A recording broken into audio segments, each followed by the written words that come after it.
Shabbat Shalom, nous sommes dans la paracha de Shemot. Il y a énormément de belles choses dans cette paracha. Et au début de la paracha, on parle de la mort de Yosef Hatzadik et de tous ses frères. À ce moment-là, un nouveau roi est venu, un nouveau paro, Asher lo yada et Yosef, qui ne connaissait pas Yosef. Et qu'est-ce qu'il a dit à son peuple? Yene am bene Israël rav ve'atzum mimenu. Nous avons un peuple d'Israël qui est nombreux et plus fort que nous. Mais le langage rav ve'atzum mimenu, il n'est pas grammaticalement bien dit. Parce que normalement, il aurait dû dire autrement. Rav ve'atzum meitanu. Mimenu, ça voudrait dire autre chose. Rav ve'atzum mimenu, ça veut dire qu'il est plus fort que lui. Le Kli Yakar nous dit que vraiment c'était ça l'intention de Paro en disant que les Béné Israël, le peuple juif, ils sont plus forts que Dieu. Ils sont plus forts que lui. Rav ve'atzum mimenu, ils sont plus forts que lui. Pourquoi ils sont plus forts que lui? Effectivement, dans la Gemara, Moed Katan, dans la 16e page, il est écrit là-bas qu'Akadosh Baruch Hu, il a dit « Moi, je suis souverain de tous.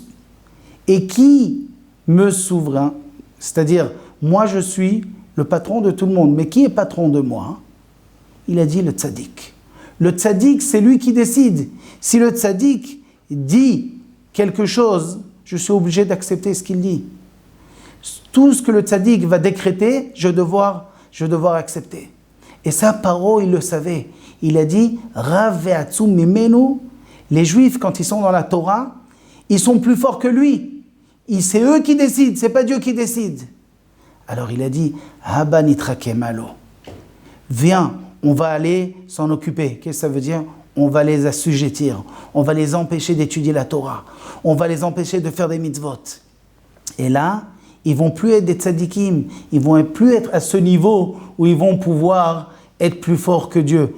Et c'est pour ça que dans le Sefer Devarim, qu'on lit d'ailleurs dans la Gada de Pessah, on dit « Vayareo tanu ha-mitzrim vayanunu ». Quand on veut traduire littéralement, on dit « Eh bien, ils nous ont fait du mal, les Égyptiens, ils nous ont fait souffrir ».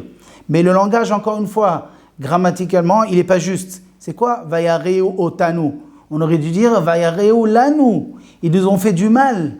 Quand tu dis « Vayareo tanu », ça veut dire pas ils nous ont fait du mal, ils nous ont rendus mauvais.